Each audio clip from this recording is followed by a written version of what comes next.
At yan, habang tayo po nakatambay sa Sampaguita, Sikom, ay nakipag-usap muna tayo sa ating mga tropang waray.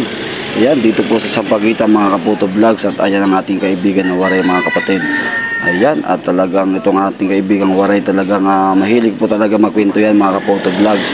At ayan, hindi niya alam mga Kaputo Vlogs na videoan natin siya. At ayan, talagang salamat sa mga masugid na followers at sa mga sukit po natin sa Kaputo Vlogs. Maraming salamat sa support.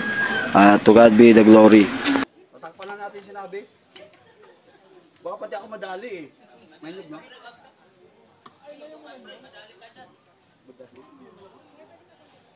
Nang nyo? Kaya nga pag nilagay ko, kailangan may ano yon, may ano ba? Oh, thank you mama.